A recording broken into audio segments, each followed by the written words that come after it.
bring in my guest, the one, the only, the man of the hour that all of my audience loves, the KJ No. KJ No, he is, there we are.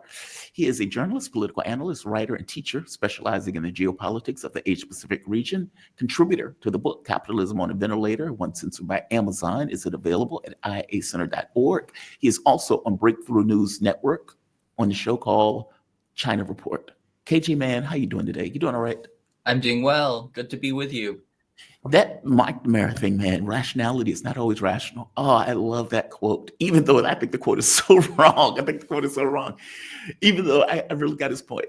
A quick comment about that film. Please. It's a very interesting documentary. The Fog of War. Yeah. Fog of War, very well constructed. And it shows how this, McNamara's, quantitative approach, which he thought was rational, was actually not capturing the real metrics of the war. Like there. Because it's tethered. Rationality is not like this dandelion in the wind. It's tethered. If I ain't playing a game of chess, I have an objective. And my rationality is based upon the objective that I have, that I'm trying to accomplish. It's not just, random. I'm sorry, KJ, please.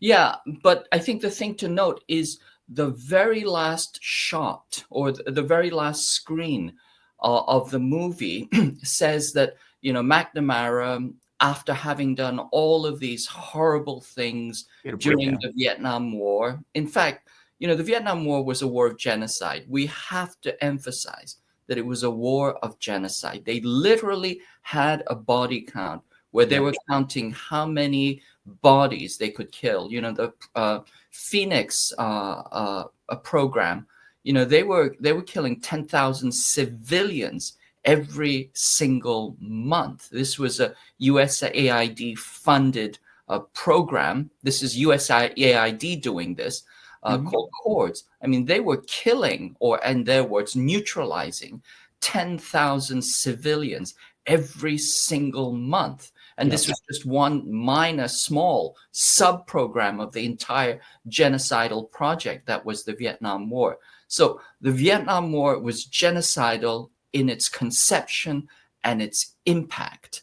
And McNamara, having, steered and, designed this entire project, which is this is why he's always saying, bring me metrics, because he's really talking about how many people are we killing off every single day. They were looking for that crossover point where they would kill them off faster than they could actually replicate themselves. So inside this framework, at the end of the film, there's a kind of redemption story that's built into this. And this is how Western propaganda works, is that, we may have done all of these terrible things, but we're reflective and we've, come to grips with our own, moral compunctions and, moral calculations. And now we're doing the right thing. And so, the last shot of that movie is Robert McNamara moved and went to the IMF, right? And people who don't understand that think that, he did poverty alleviation and he, made good at the end of his life after, realizing what an idiot he was. That's not true. The IMF is the economic equivalent of the Vietnam War. It wages economic war against countries. It's economic genocide. And so, this is the thing that you have to watch out with, even with well-constructed, American documentaries. There's always the ideology. There's always the propaganda. They always throw that in there. So be very, very careful. Watch that film. It's worth watching, but watch it with a jaundiced and critical eye. Yeah, it's good. I mean, correct me if I'm wrong. He had a nervous breakdown during that war, right? I mean, from my understanding, LBJ, John F. Kennedy was talking about pulling out, and LBJ came in and was like, we're not pulling out. He calls McNamara on the phone. He's like screaming at him, like, we're getting back effing this war and all this other stuff. LBJ apparently was salty in language. And LBJ had made the decision that we're going to go in. And then Nixon made the choice that I have a secret way to win the war, which is just indiscriminate bombing in territories that are not even, the pilots didn't even know where they were. No, it's grotesque. I agree with you. It's grotesque. It was a grotesque war. Nor have we changed our behavior going forward from that war. Well, at one point somebody pushed McNamara into the water.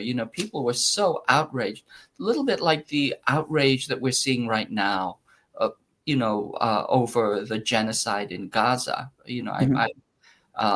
But we just recently saw that image of that young Palestinian girl trying to climb out of the flames. Her entire house has been set on fire, and she's trying to climb out of the flames.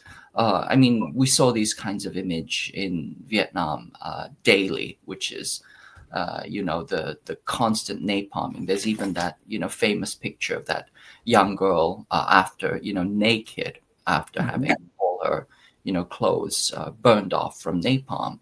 I mean, people don't realize, napalm is not simply a bomb. I mean, that thing burns at It's what like 2,000. jelly or something that connects to the skin that burns. Correct me if I'm wrong, right? It's some kind of Yeah, jelly stuff. Yeah. it's an incendiary that's designed to stick and burn at the same time, and it's unextinguishable. You put it into water, it won't go out. So if you've got napalm on your body and it's burning, if you stick it underwater, it will continue to burn. And as soon as you take your hand out, it will burn. It will burn down into the marrow. And you talk about, if you talk to people who've suffered napalm burns and and been treated, they say it is the worst pain on the planet. It's like it burns at the temperature at which metals vaporize. People don't Mhm. understand. It's like being taken near the vicinity of the sun. So it's such an extraordinary, vile, evil substance that was created, and it was originally used during World War II. That's the image. Yeah, that's the image, right? And by the way, this is not her home. This is her school. Even worse, right? Yeah. They bombed the school. They Right. effectively burned kids alive. Yes. So Yeah. yeah. So I mean, this is what a genocidal war looks like. And we have to face it squarely in the eye and then ask ourselves, what can we do about it? And what are we doing about it? I mean, this is the moral question of our era, of our moment. Yeah. Yeah. Just Agreed. one more. Yeah, just one more point. Please. No, um, please. Napalm was used during World War II. They used it to, burn down Japanese cities, and it had an effect which was as devastating as nuclear bombs, in terms of sheer death Right. toll. And then the U.S. decided to use it in Korea. So Korea is really the place where napalm was used nonstop. They literally turned the entire north of the country into a large barbecue pit. So what you see in Gaza right now is what the United States did to the entire territory of North Korea. It's an area that's about 1,200 times the size of northern Gaza, was turned into Gaza. So what we're seeing right now is simply a repetition of a constant pattern that the U.S. has waged. It's the way that the imperial powers wage war. They're always the genocidal wars. But a little piece, I think, a factoid which I think is worth lifting up, is who invented napalm? Where was it invented? I don't remember. I should know this. I remember being encountering this information, but I don't. It didn't stick. Harvard Medical School.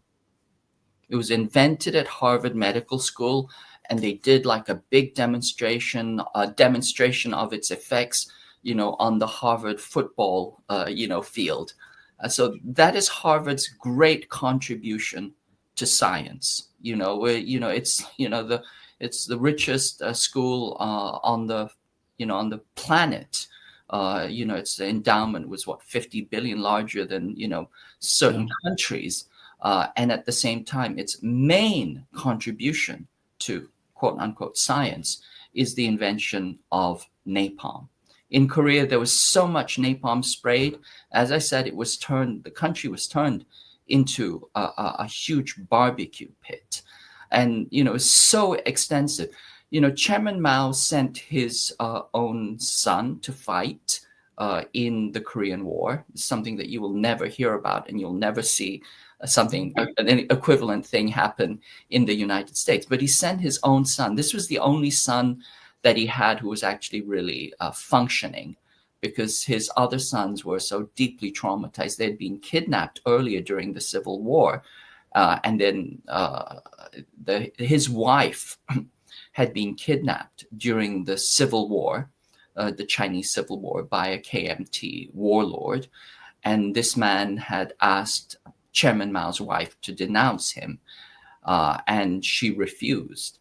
And so he executed her in front of the children, and the children were, completely and permanently traumatized.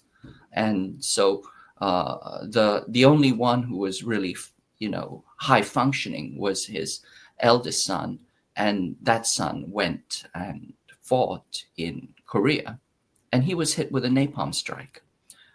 And that tells you how, how ubiquitous, how they were blanketing the entire country in napalm, because he was still Chairman Mao's son, so they sent him to a relatively, what they thought was a less engaged area of combat, and he was struck with napalm, and they had to recover his body.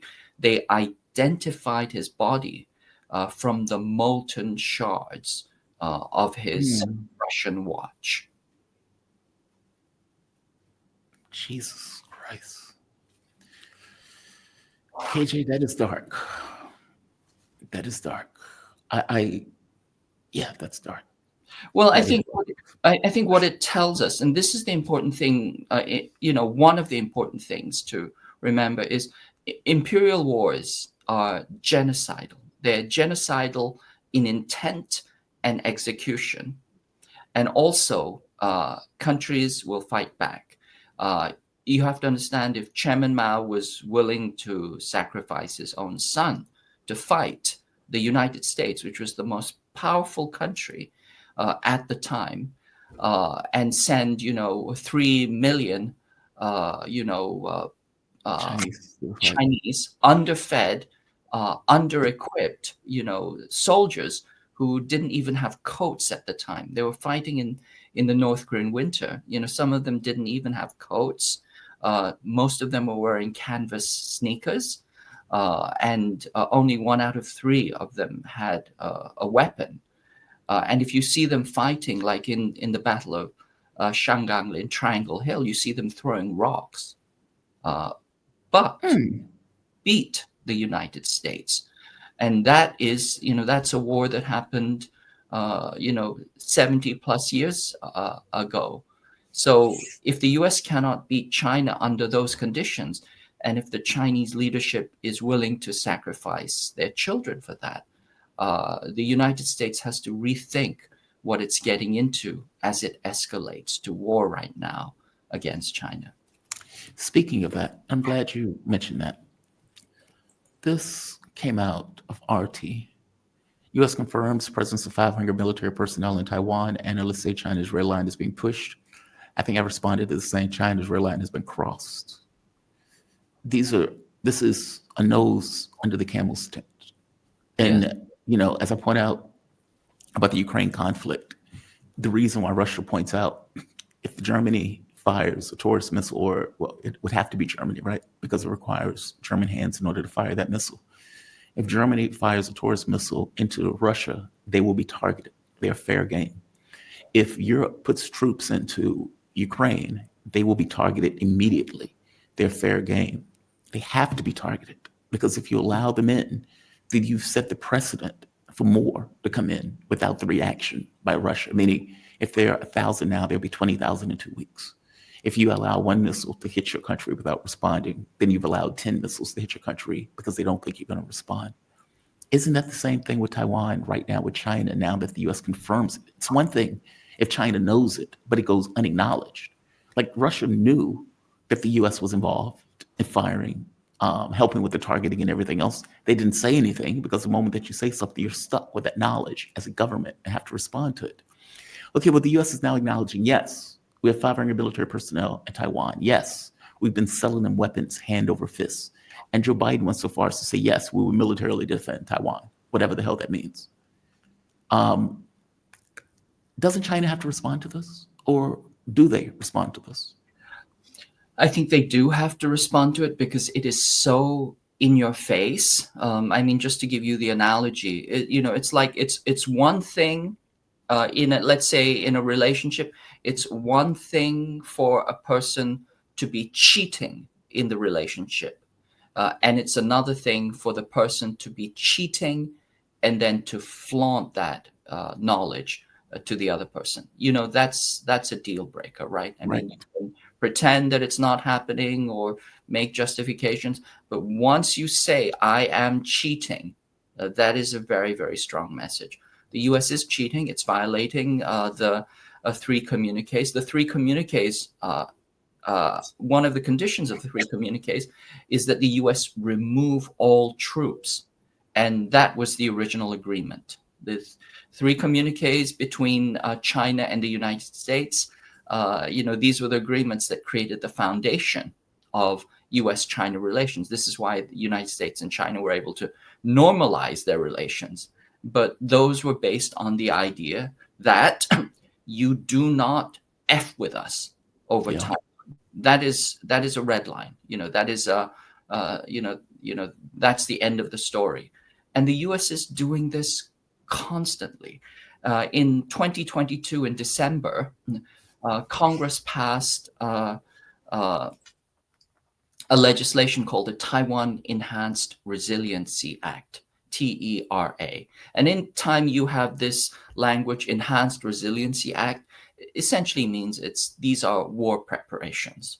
And they've been replicated, all over the first island chain and all over the Pacific. So these are all war preparations.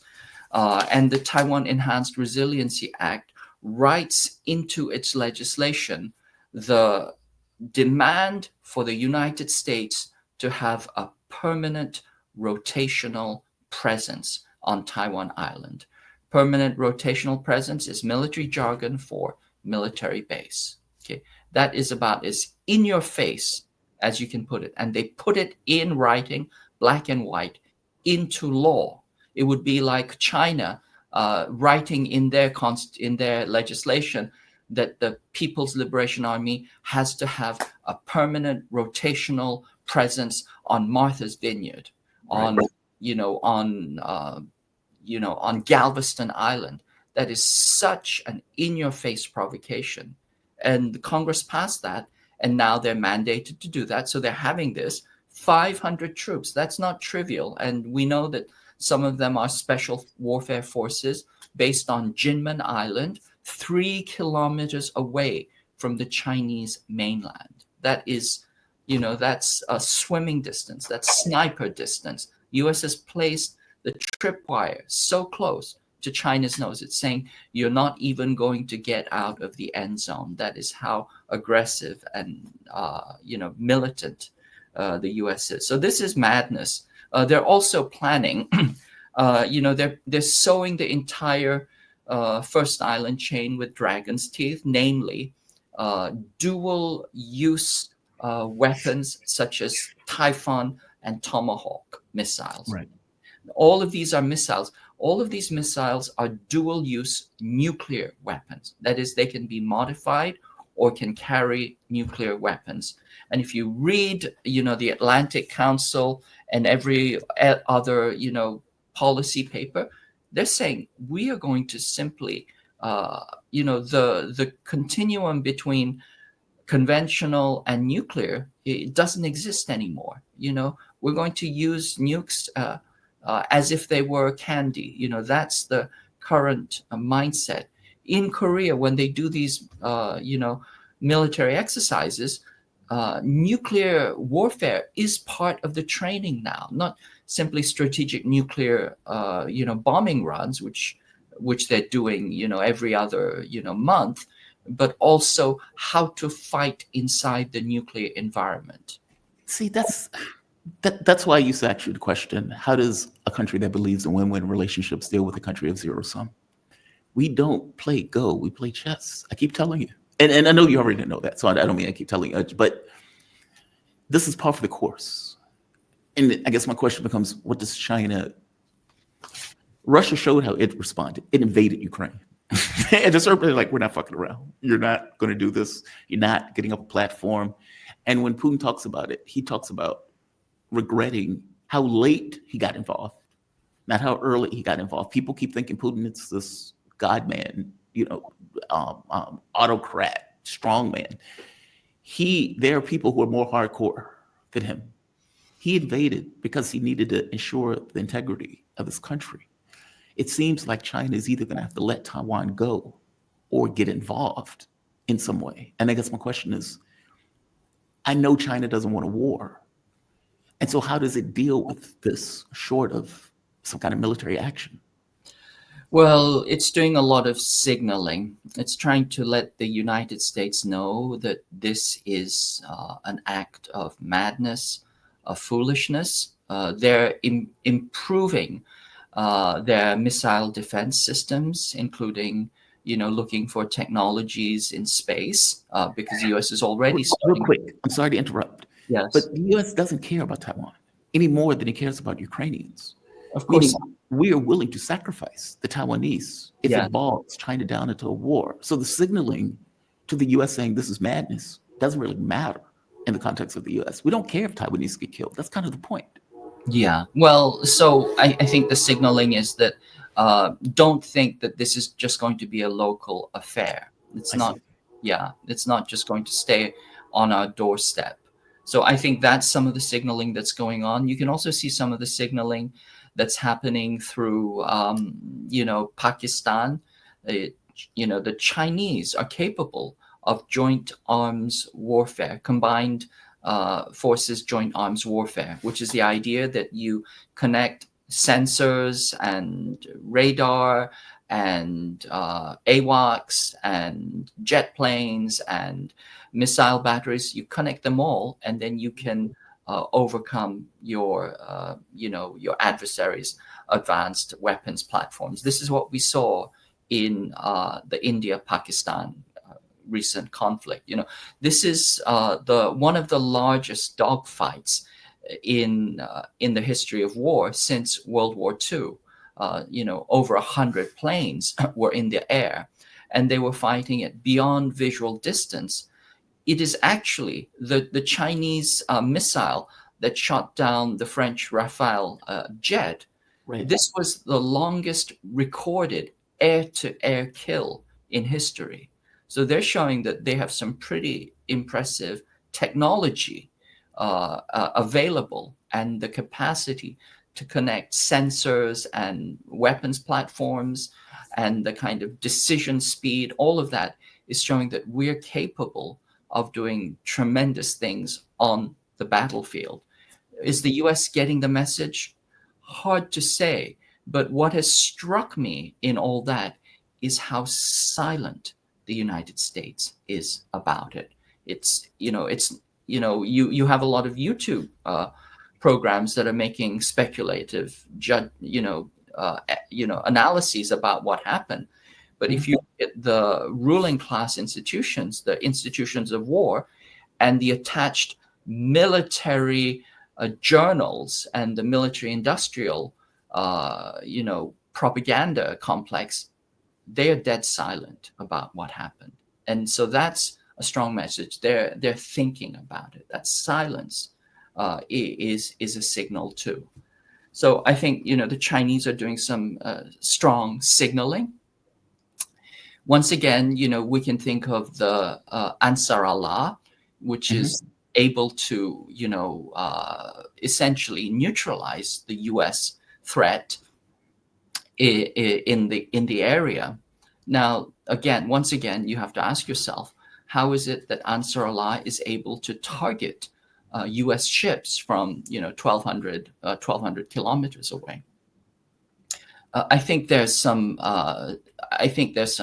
evidence that the Chinese are maybe providing intel to Ansar Allah.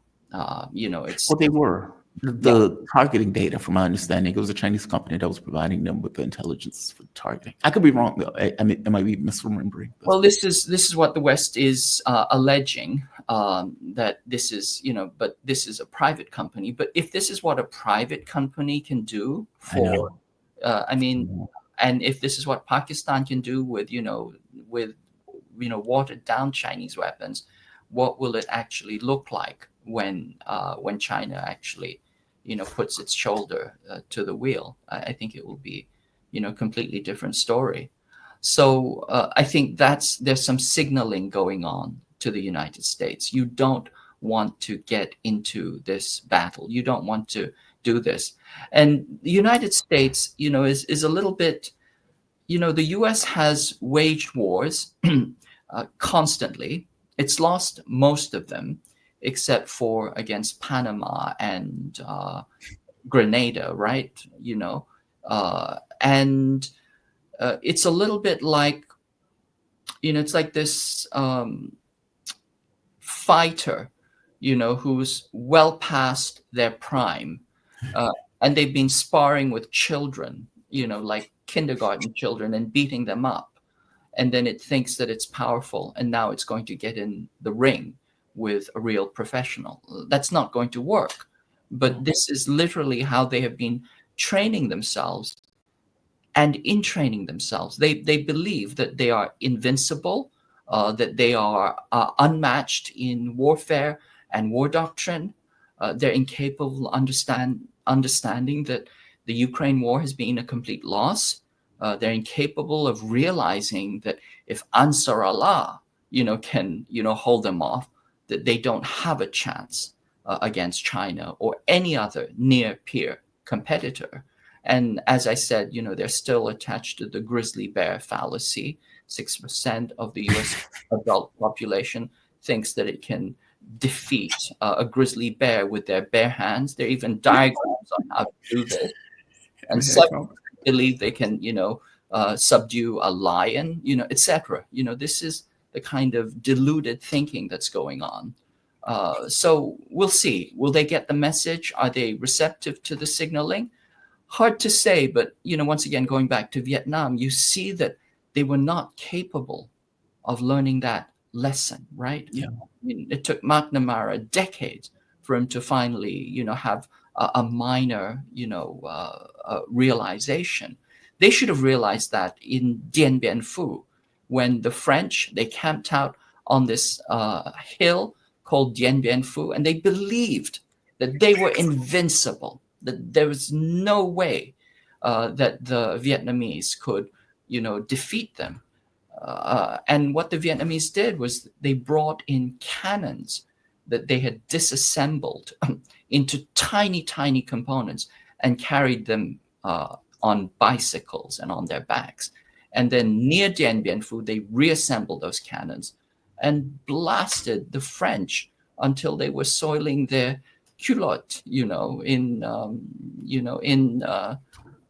unseemly ways, and then they left. And that should have been a lesson to the imperialists. You need to get out of here, but they didn't. And the U.S. simply took on the French mantle. They simply continued the French colonial project. They just simply, took it on, just as Trump seems to be taking on everything that the Biden administration has been doing. Yeah, that's such a good point. I got to be honest. The fighting the bear thing is the funniest thing in the world to me. Every time I hear it, there's something in me that laughs. It's like, yeah, I could take a bear with my bare hands. And to be serious, it's like to be completely serious. How gets that bear up? Grizzly bear, not a bear. A grizzly bear. Yeah. A grizzly That bear, is- they can grow up to what, 1,500 pounds, you know? Those things are like, what, 9 feet tall? Those things are huge. That is the funniest thing in the world to me. And then write pamphlets on how to do it. Karate chop here, kick here. The other thing for it is, look, a lot of this stuff is racist. Like when they're looking at, oh, they're just tribes, tribal people. We can the French of all people who have lost one military conflict after the next in some of the most humiliating ways. There is a scene where when France gets taken over by the Nazis almost overnight, and they call the Brits up saying, it's all lost. He's like, what do you mean it's all lost? Like, because the Brit at this point is like, what do you mean it's all lost? It just, the fight just started. We've lost. It's done. And they lose constantly. They lost against Russia during the Napoleonic Wars. They lost in Vietnam, where America had to effectively take over the Vietnam War. They lose constantly. And yet they walk around with this air of undeserved bravado that is just astonishing. Macron is getting beat up by his wife. And yet they're still like, yeah, we're going to submit off the war in Russia. Dude, you're a battered husband suffering in silence. It's like quiet desperation with everybody knows that you're getting a black eye from your wife. Like they are pathetic. And it's unfortunate that, but this is the way, as I keep telling you, I live here. I mean, you live here too, but I live here. And I know how we think. Provocation is the way we function. And we will salami slice and salami slice and salami slice. And every salami slice, if it's allowed, becomes a norm. They did it in Russia, right? Sure, we're going to have Minsk agreements. Oh, no, now we're going to have Minsk II agreements. Now we're going to overthrow the government of Ukraine. And now we're going to build up the largest military in Europe. Like, all of these things were salami slices that continued to just escalate. Yeah, we're going to expand NATO to the border. Now, meaning if there is not a response, that becomes a norm. And they build from the norm. And then the next escalation becomes a norm. And they build from the norm. And if you respond at any point, they'll be like, oh my God, I can't believe you're responding to this. Then you get propaganda coming into play, trying to make it look as if they're the aggressor because they are now breaking the norm that we generated a year or two ago that the other person didn't respond to. Like, at a certain point, the other side is forced into action. And I guess my thing is, China can signal all it wants. Those signals are not going to be received. The only thing that's going to be received is action. I have become very cynical about this in the way that we don't seem to take into account anything with the exception of military force. That seems to be the only thing that matters. Yeah, you can put economic pressure on some groups or some people. That may work, but you're dealing with a superpower that is hell-bent on dragging you into a war. What could Russia have done? I have people on this show where they would be like, yeah, it's horrible that Russia invaded. I can't believe they did that. Putin should have found a different solution. And I would ask them, okay, what is that other solution? What is the other solution? You've expanded to their border. You've knocked over a government. Every agreement was a lie. And even when they tried to build the Istanbul agreements, you blew it off. When Putin was out there like a preacher begging for the West to come to new security architecture, they said, you don't get to have a sphere of influence. You don't get to do that. The Soviet Union collapsed. You're Nigeria with snow. You don't get that level of respect. So I would ask them, okay, so what is Russia supposed to do? And invariably, they say, I don't know. Then it's like, then why are you giving them shit for taking that step, right? And I guess I feel the same way about China and Taiwan. We don't care about your signals. We don't care about indicating this or giving somebody, and we don't care about it. It's almost like the wife that complains to her husband. She complains every day. Oh my God, I can't believe you're cheating. Oh my God, you never come home. Oh my God, you never do this. And she does it for 20 years. At what point does the husband care that she's complaining? It's just her complaining. If she leaves, okay, that's different. If she hits him like Macron's wife, that's different. Like, meaning, it's one thing to give indication, but if nobody believes that anything is behind that indication, then the indication doesn't really matter. And I think you would agree with me, China doesn't want a war. China wants to deal with these kind of economic relationships and to build those relationships around the globe and to expand economically in the way that they've been doing, because they know that if nothing changes, this horse is out the barn. We are a dominant economic juggernaut. We have 1.4 million people. We have an industrial base that is ungodly. We don't want to get into a war. But you have the US poking and poking and poking and poking. And at some point, the US is going to either have Taiwan or China's going to have to get involved. And I guess my question becomes, what is that point where China says, okay, fuck this? Like, where is that point? We already have troops in. As you point out, we're putting dragon's teeth that has the capability of nuclear weapons, meaning we are trying to create a buffer zone between China and Taiwan, where China or Taiwan could be a hub of some kind of military attack against China. China knows we're doing it. We're doing it openly, and now we're flaunting troops in Taiwan. What is that red line? Because it doesn't seem like that red line exists, KJ. And I'm not. It sounds like I'm advocating for military action. I'm not trying to do that. I'm looking at this from the position of an analyst that have seen the way the U.S. provokes and provokes and provokes, and that provocation doesn't stop until they get what they want, which is Taiwan, or the other side responds to it. What is that line? What is that red line? I can't say what that red line is, but I can say that, it's very, very close. It's very touch and go. And, as we know, the US sees Taiwan as the main place where it can provoke China. That's where it's driving into the paint over, Yes. over and over again. Can it draw the foul? Can it, can it get everybody to say, look, this is what China did to us? Now, Taiwan is like Ukraine in many different ways. It's different from Ukraine because Ukraine is a country and Taiwan is actually a province of China.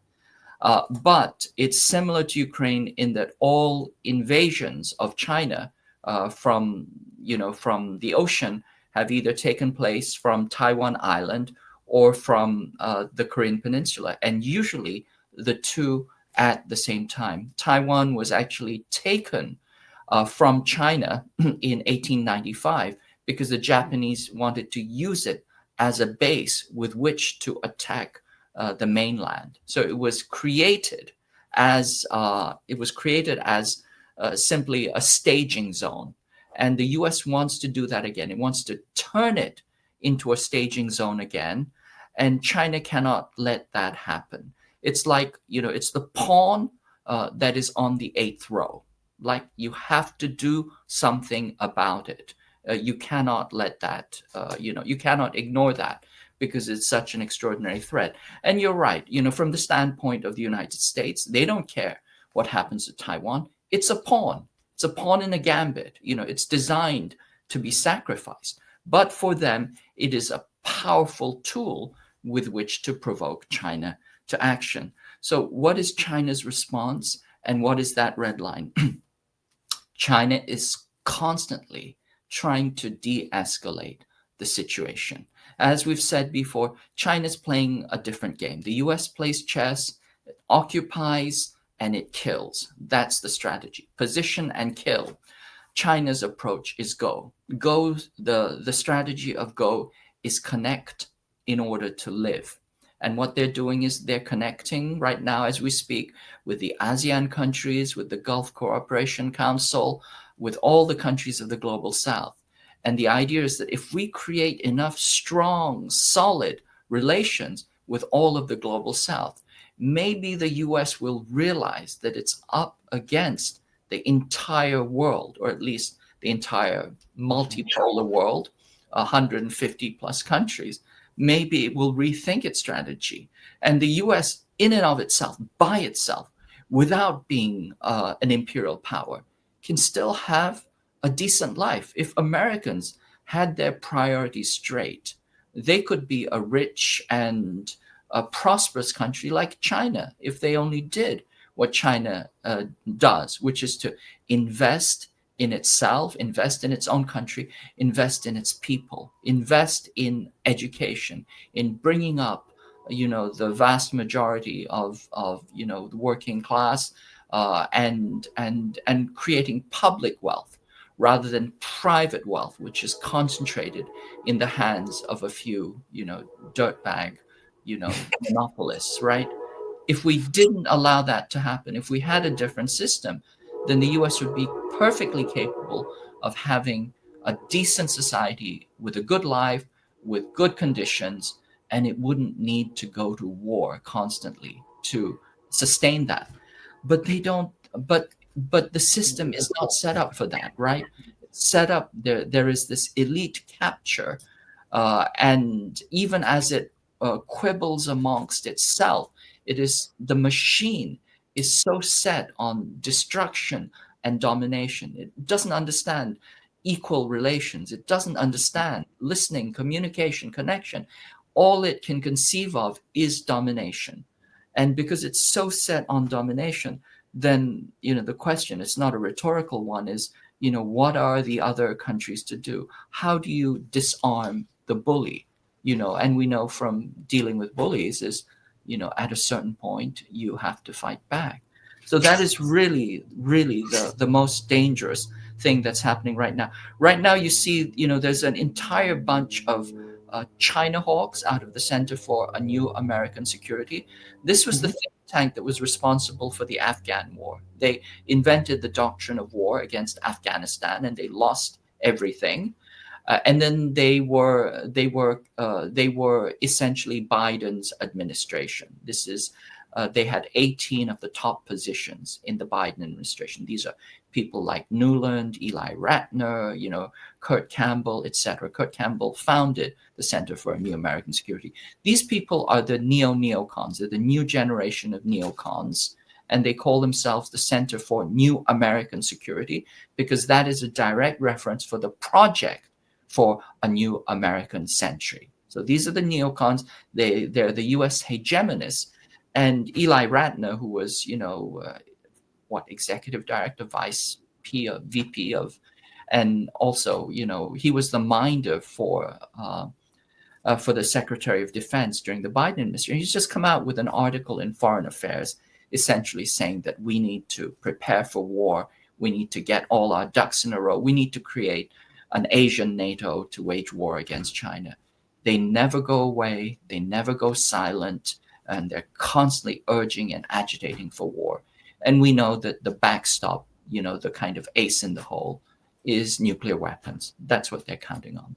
Yeah, but there's no way to win that. Like if I engage in a war, I want to win it, even if I have one guy left. It's maybe a pyrrhic victory, but it's a big victory.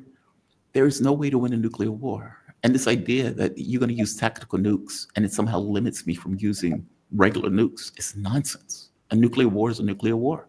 If you use a nuke, I don't give a shit the tonnage of that nuke. I'm using nukes also. Like, they are insane in the way that they're thinking about it. And maybe the only way to deal with it is to denuclearize the entire world. I don't know how you do that. And no Well, country that, oh, good. I mean, I'm just going to say no country that's a superpower gives up nukes. Well, They I just think don't. denuclearizing is definitely the direction in which we should go. And on the way to that, there are a series of steps. There are various treaties that can be implemented.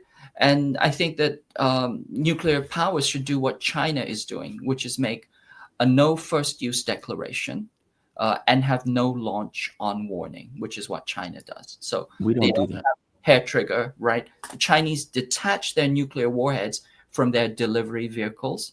They have the absolute minimum. They're probably like 1/10 of the weapons that the United States has. They believe that you should never fight a war because it can never be won and it should never be fought.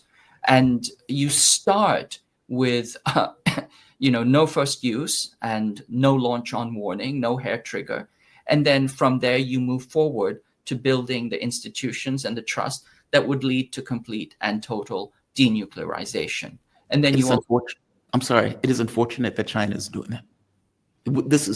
We are in a hostile world. And God, man, I sound like a warhawk. I don't mean to sound that way. I just, I, I am seeing what my country is doing in Gaza. I'm seeing what it's doing in Ukraine. I am seeing what it's doing in this agitation to war with China. we're in a hostile world. And I get the sense that Russia's response is correct. And it's not that I want, let me ask you this. I'm in Malaysia right now. I was at the Asiatic Summit. Well, not at the Asiatic Summit, but I was reading the reporting that was coming out of Malaysia because the summit was being held here. Was China able, and I'm sorry to interrupt, I swear to God I am. Was China able to get, one of the complaints that China was having that it wasn't able to get everybody on the same page? Is Japan, and I don't know this, which is why I'm asking you, is Japan part of the Asiatic Summit, ASEAN No, Summit? ASEAN is Southeast Asian nations. They're the 10 nations of Southeast Asia. Okay. And they just recently had they're now 11 because they just had another country join. So ASEAN is getting stronger. ASEAN is built on consensus. It's slow and ponderous, but it's built on win-win relations.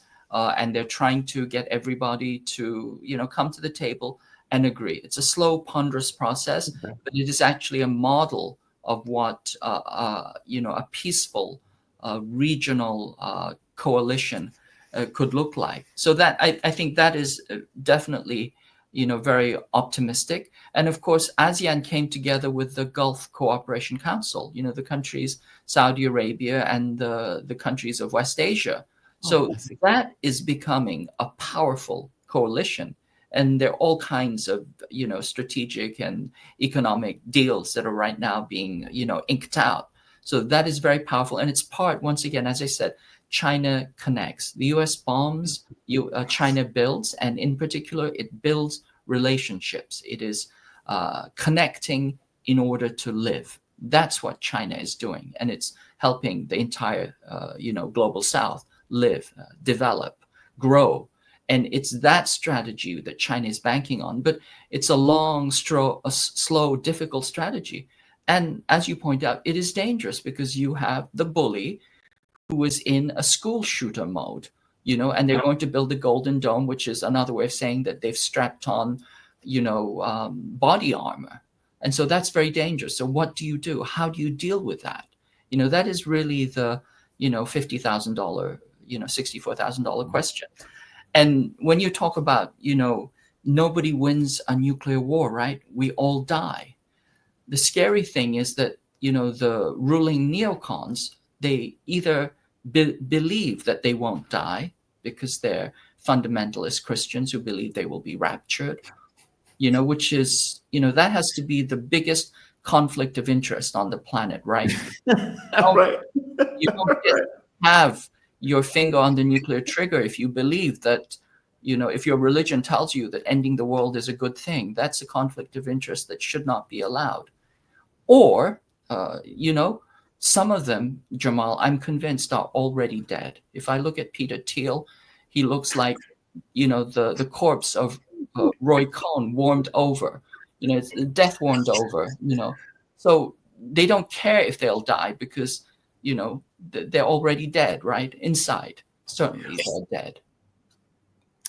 KJ, man, this has been an illuminating conversation as always. I really appreciate these conversations, man. And the audience loves you to death. Thank you for this. I really do appreciate it. I'm sorry about the interrupting. It's just there's an optimism in this notion of countries and people working together that I have, that I want, right? I think we don't need a hostile world if we are honest and straight with each other. And if we have a just world, we can have a decent planet. The moment that somebody doesn't believe that, oh, we're in a world of shit and piss at that point. Like it just makes the world so much more hostile, even if there's one hostile actor. And unfortunately, it's my government that has been setting fires around the globe under this notion of maintaining primacy. And it's unfortunate. I don't know. There's a guilt associated with it. I don't even know how the world deals with it. We'll see. Thank you for this, man. I always appreciate you joining me. Jamal, I would say it's not guilt. I would say it's moral injury. Moral injury is when you are damaged because what your country or your leadership is doing is morally injurious. And it's not because you are guilty, but it's because you are morally strong, and you have strong ethics, that you feel hurt and impacted by this. And I think that's something that we should build on, connect to, and understand that that's a signal to us that we need to take even stronger action for peace, for justice, and that despair is not an option. My tax money goes to Israel to do that. The 500 troops that are being paid by the U.S. government, part of my tax money, whatever percentage it is, goes to that.